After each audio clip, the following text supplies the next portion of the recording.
There are many people who feel that it is useless and futile for us to continue talking peace and non-violence against a government whose reply is only savage attacks on an unarmed and defenseless people. En réaction au massacre, une campagne de sabotage est organisée pour faire fuir les capitaux étrangers et forcer le gouvernement à négocier. La réponse du gouvernement est l'arrestation des leaders et leur condamnation à perpétuité.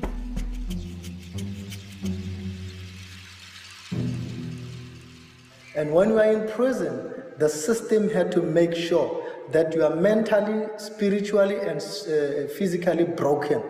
So broken that when you come out, you are a living example of anybody who dares stand up against the state and question the laws of apartheid. In 1976-77, in Soweto, when black students met and they decided simply to write placards and posters to march and say, we don't want this kind of education. The police, they showed up with the dogs, with tear gas canisters, armed to the teeth, and they started shooting.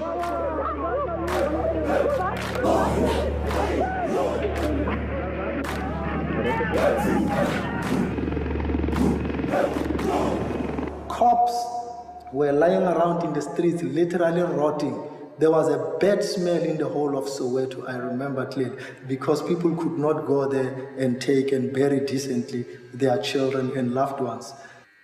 The whole world was beginning to create a lot of pressure on the government of South Africa. The greater majority of people in South Africa were becoming highly politicized and conscious.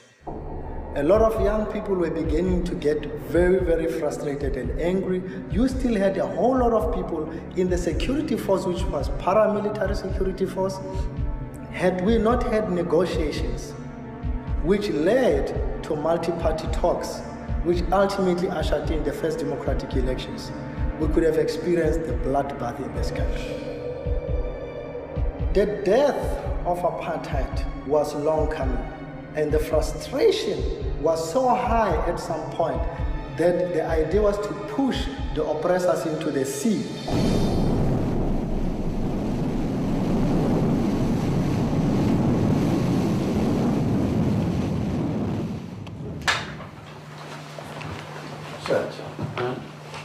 Action.